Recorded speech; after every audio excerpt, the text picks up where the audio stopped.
দেখুন ভাই কি একটা অবস্থা, দেখুন বর্ষার মধ্যে যদি আপনি বাড়ি করেন তাহলে কিরকম ক্ষয়ক্ষতি হতে পারে। আজকের এই ভিডিওটি আপনারা সম্পূর্ণ দেখবেন, তাহলে বুঝতে পারবেন যে বর্ষার মধ্যে যদি বাড়ি করেন তাহলে কতটুকু কষ্ট হতে পারে। দেখুন একদম কাদা দিয়ে কিন্তু ভরপুর একটা অবস্থা। দেখুন এখানে কিন্তু ওয়াশরুমের হাউস হবে, এখানে দেখুন একদম বাজে একটা অবস্থা। প্রতিদিন কিন্তু সাবমার্সি লাগাতে হয়, পানি একটু পরপরই এখানে জমে যায়। দেখুন সাবমার্সি লাগানো আছে, একটু পরপরই সাবমার্সিতে কিন্তু পানি ওঠানো হয়। তারপরও দেখুন ওই দেখাই কাতিগুলো একদম ভুসে ভুসে পড়তেছে, একদম বাজে একটা অবস্থা।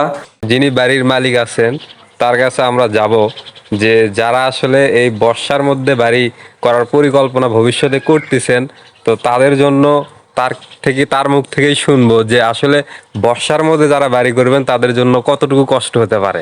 ভাই, আপনি তো বর্ষার মধ্যে বাড়ি করতেছেন তাই না? তো আপনার মুখ থেকে বলুন যে আসলে বর্ষার মধ্যে আদৌ কি বাড়ি করা সম্ভব কিনা, বা ফিউচারে যদি কেউ করতে চায় তার তার জন্য আপনি কতটুকু বক্তব্য দিবেন, আপনার মুখ থেকে শুনতে চাই। জীবনে বাড়ি হচ্ছে যদি করতে আপনারা যদি আগ্রহী জাগেন, বুঝছেন, সেক্ষেত্রে আপনারা বর্ষার সময় জীবনে ভুলে বাড়ি করবেন না।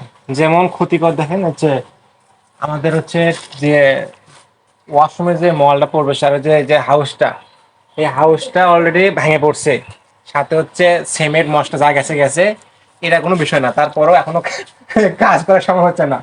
মিস্ত্রি সেক্ষেত্রে বর্তমানে আমরা হচ্ছে বিকল্প পদ্ধতি, সেটা হচ্ছে তিরপল টাঙা আছে। এখন তিরপল টাঙা আছে, সেক্ষেত্রে হচ্ছে সাবমার্সিবল পানি উঠাচ্ছি, হ্যাঁ পানি হ্যাঁ। ওঠানো শেষ হলে এটা যদি শুকান হয়, সেক্ষেত্রে কাজ শুরু হবে আবার। তো আজকে তো মিস্ত্রি সকালবেলা আসছিল তাই না? হ্যাঁ, আজকে যে 7টার থেকে বৃষ্টি শুরু হলো, তো মিস্ত্রি এখন কই ভাই? মিস্ত্রি এখন আমার তো আছে, লাঞ্চে আছে, লাঞ্চ থেকে আবার আসা হবে। নাকি মিস্ত্রি আজকে ঘুরে চলে গেছে বেশ বর্ষার কারণে? না, মিস্ত্রি আপাতত যায় নাই, মিস্ত্রি খুব ভালো, সে আবার আসবে, ব্যাক করবে আর কি। যাক আলহামদুলিল্লাহ।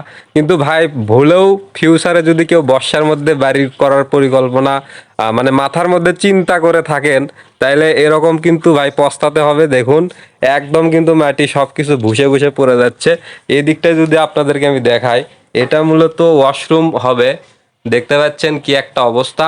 সাইডে একটা কলমের বিল্ডিং আছে, সেটাও কিন্তু একদম বাজে একটা অবস্থা।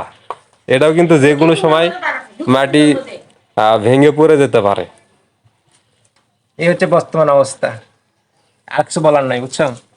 তো এই ভিডিওটি আপনারা বেশি বেশি শেয়ার করে দিবেন, বিশেষ করে যারা বর্ষার মধ্যে ফিউচারে বাড়ি করার পরিকল্পনা করতেছে বা করবে বলে ভাবছে, তাদেরকে এই ভিডিওটি দেখার সুযোগ করে দিবেন।